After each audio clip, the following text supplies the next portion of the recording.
Being a professional isn't about the money you make, the position you hold, your level of expertise, or fame. It's the motivation and the attitude you bring to your work. A desire for always learning and improving, and balancing your creative output with getting the business done. Welcome and join the Creating Pros. Hi, and welcome back to Creating Pros. I'm your host, Jim Nettles, and it is Thanksgiving time here in the United States. We are full well running into the holiday season. And so this week, I want to talk a little bit about something that builds on what we've been doing the last couple of weeks. I want to talk a bit about thankfulness, about gratitude. And this is one of those things that openly admit that, again, I sometimes have struggled with at times, but I think we all do. And with the current state of the world, many people I know, a lot of people I talk to, even people I see on social media, they're just really full of stress, full of anxiety. We all know the things that are going on in the world. And we put on top of that the fact that we're going into the holiday season. The holidays and good times can be stressful, but we're going into, sometimes it'll be seeing friends, sometimes be seeing families, social obligation, things like this.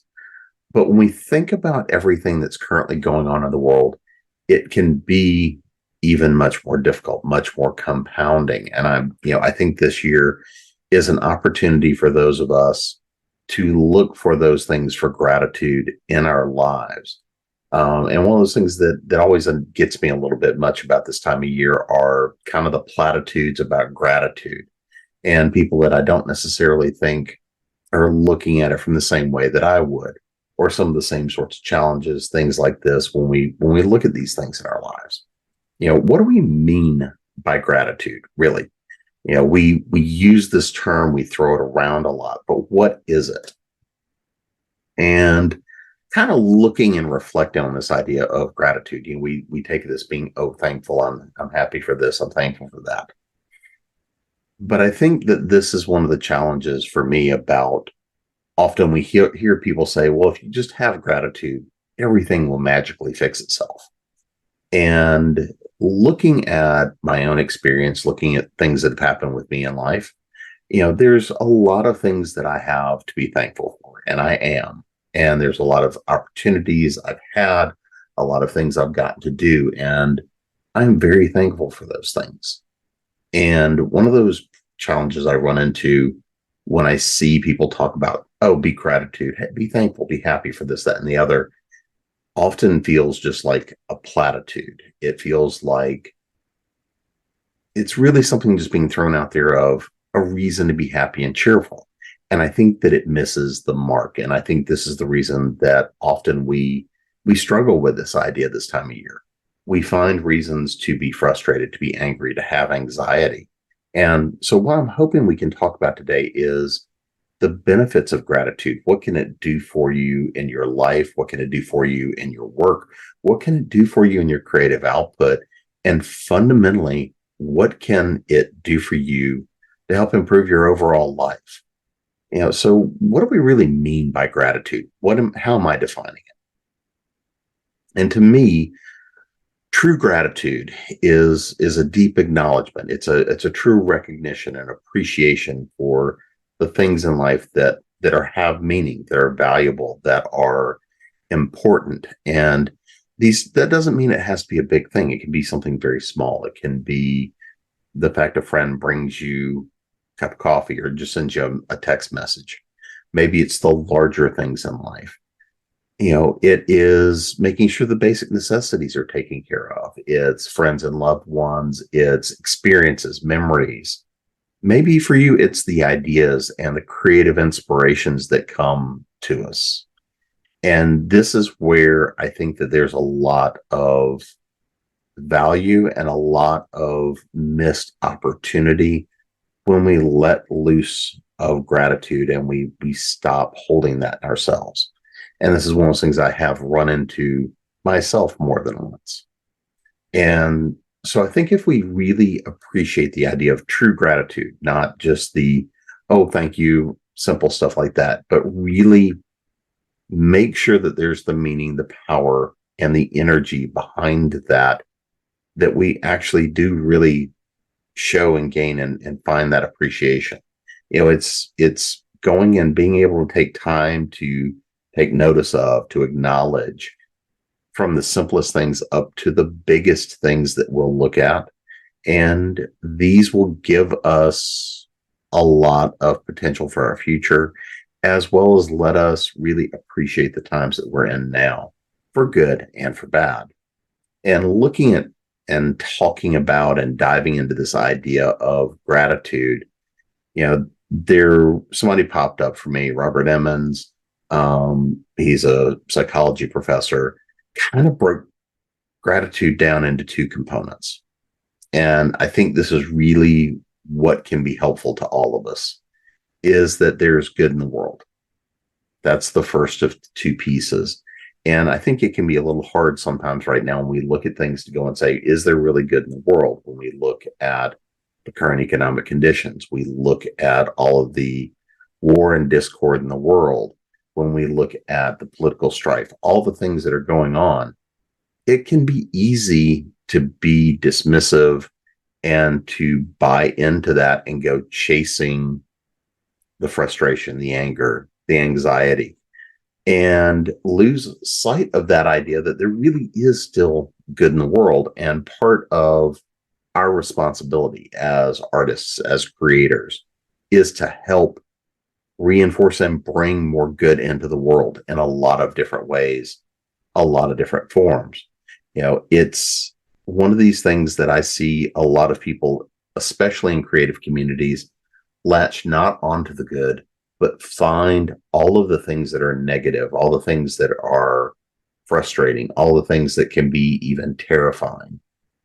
It is not an understatement to say that there are many areas of the world that feel like we are in an existential crisis. And where can we find gratitude in that? Well, number one, we can find gratitude in the days that we're still here. We can find gratitude in the experiences we've had, and we can find gratitude in finding the faith that, yes, we know challenging times are here, but we also know that challenging times have come in the past. Nothing like this lasts forever.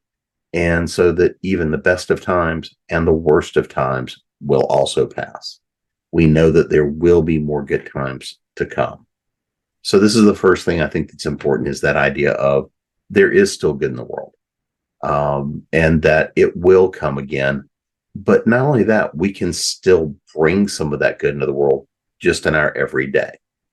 For those of us who are, who have the benefit of not being in some of these places of conflict, of not being in certain situations, for those of us who even are in certain conflicts and certain areas of situations, those little small moments of gratitude, of thankfulness, of just even acknowledging that I'm still here, there's benefit to those things.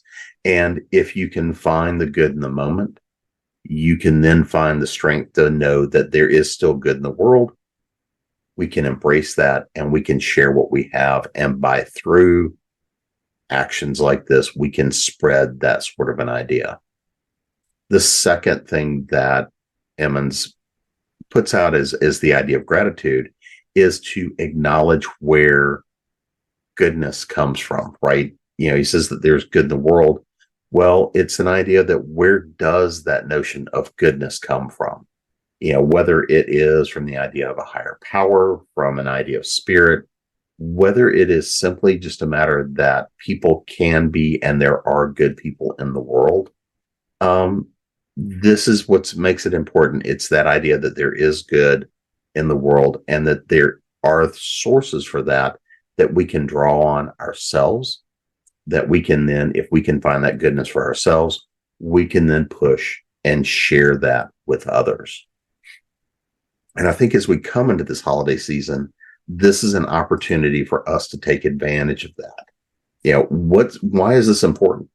Well, if I look at from an artist's standpoint, from a creator standpoint, from a writer's standpoint, I can tell you very personally, if I am stressed, if I am, and I know a little bit about stress, if I am running too hard, if I'm pulling a lot of things together, if I am just getting focused on all the things that are negative, the things that are going wrong, things not going to plan, well, once that takes hold and gets in your mind, then you're going to see more of the negative. You're going to basically create that self-fulfilling prophecy.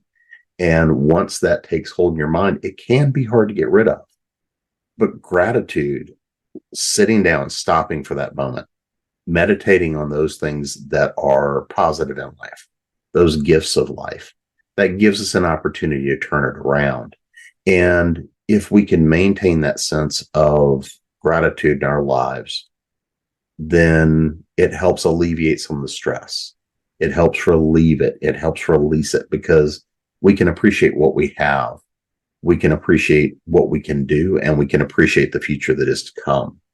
And if we do spend all of our time waiting for the next thing to go wrong, and it will, then that's going to dictate how we react to it. Whereas if we're coming from a position of gratitude, but we understand that there are times and trials and challenges in life, we're much better equipped to handle those situations. So if we can have that sense of gratitude about who and what we have in our lives, if we can appreciate those things that have true meaning for us, friends, family, jobs, careers, the work we've produced, the things we shared with the world. Maybe it's as simple as that one little review that comes in that day. All of these things help us appreciate what we currently have. And often, I look at one of those platitudes, which is don't worry about what you want, worry about what you have. Be grateful for just what you have. And I think that that's a partial truth.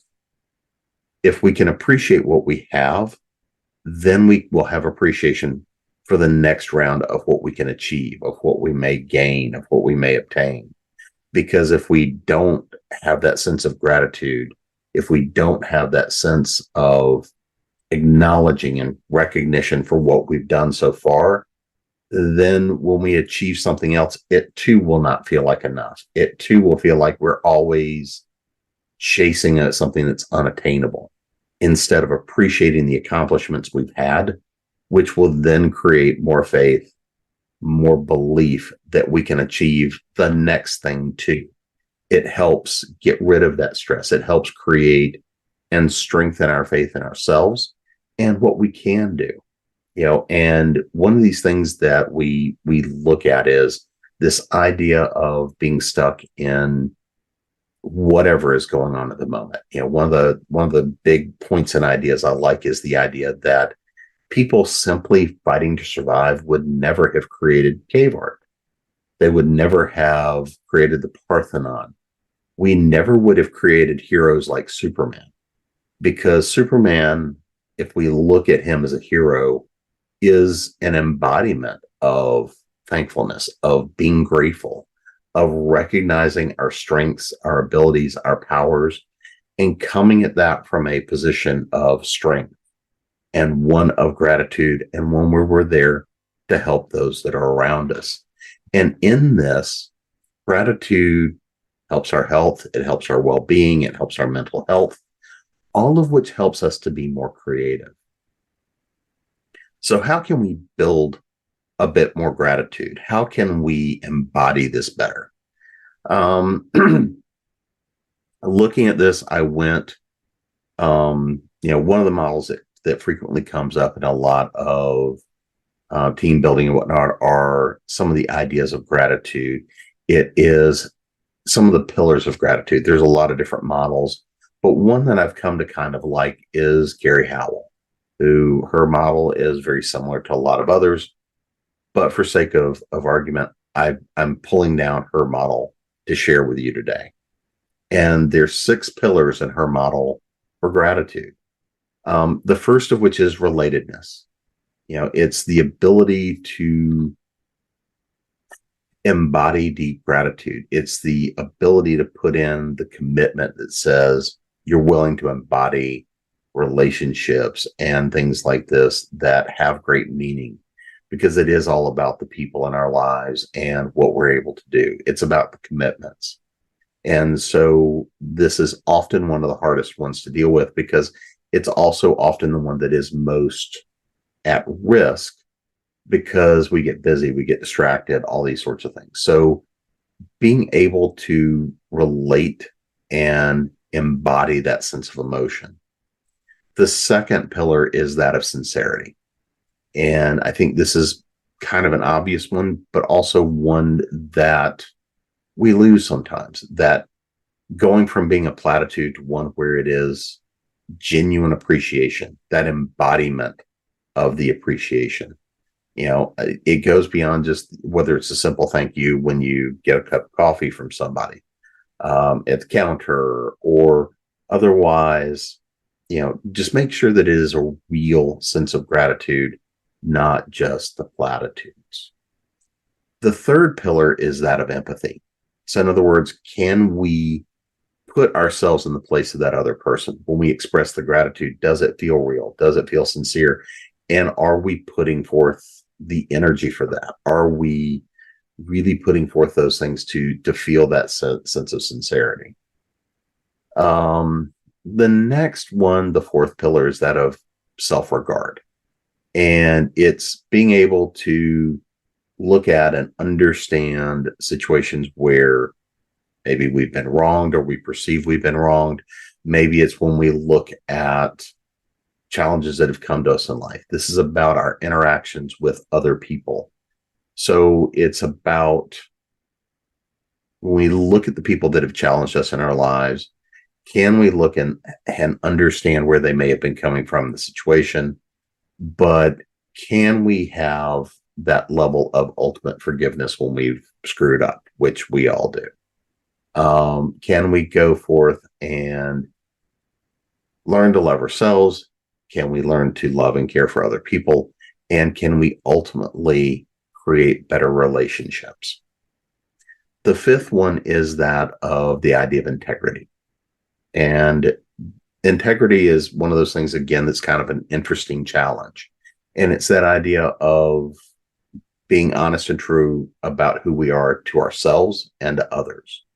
It's tied to that sense of being responsible, that sense of responsibility. If I have true gratitude, then that is part of the thing that I am looking to embody. And so if I have integrity with myself, if I have gratitude within myself, and I have learned to adapt to a lot of that level of self-love, well, then we also have the much better ability to embody true gratitude. Even when we fail in expressing gratitude or feeling gratitude or living from that life, if we build upon that strength of integrity, these are the things that will help us live that more. And the last pillar is one, and this is probably what draws me to her writings, is the idea of humility. Last week we were diving into what is humility, the power of humility, which, as I acknowledged in that one, that's one of those things that often I'm perceived as not being humble. And honestly, there's times I probably am not. But humility and finding that strength of humility is an acknowledgement that others benefit us, we benefit others. We give back, we recognize and acknowledge the people around us. We're part of that greater sense of community. Well, in this model, humility is really kind of that final sense that allows you to embody and find that deep sense of true gratitude, to find that true sense of thankfulness. Because if I can't find humility, if I cannot find that true sense of meaning, then I also cannot find that true sense of gratitude. So that's kind of the 6 pillars that you work with. And it is learning to embody all 6 of those senses. It's learning to work within those 6 pillars that start to give us the tools by which we can live true gratitude. We can continue to strengthen our mental health. We can continue to energize and give more power to our creative energies, to our output. And ultimately, we can do more and have much more impact in the world when we embody things with gratitude. And, looking a little bit I was on a conversation where somebody had actually come and said that they wanted to see their artist starving. And this is one of those quotes that, or comments that really kind of hit me deeply. That idea that they wanted their artists to be starving because if they were struggling, that meant they would dig deeper to try to be successful. They had this idea that successful artists, successful creators, once you've hit that point, you've sold out and you're no longer digging deep. And this is one of those things that when I heard it, when I saw it, when I was having this conversation, it hit me very deeply in that idea that this should be the last thing we want is our artists and our creators just to starve, to struggle. Is it part of it? Absolutely, because that's a part of life. It's a part of building who we are. For everyone, I don't care where you fall on the economic spectrum, everyone struggles somehow with something, whether it is financially, mental health, with family, with friends, with certain choices we make professionally. We all struggle with certain things. And it's the idea that you want your artists and your creators to struggle so much that they're almost at a survival level. Well, going back to an earlier point, true creators cannot do their best work if they're in a survival mode. If I'm in a survival mode and I'm wondering where that next meal is coming from, how I'm going to pay the rent, if I'm trying to really struggle and dig deep to find that nth level, and all of us have heard plenty of motivational speakers that talk about the fact of, I was living on a friend's couch, I was living out of my car, things like this, until I finally found this X thing, which then just turned my entire life around. One of the things that when you boil that down was they finally hit that point where they understood who they were and what they were willing to do to find their success, their creativity.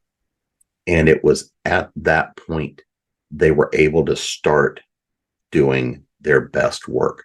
They were able to get to the point of making the most impact.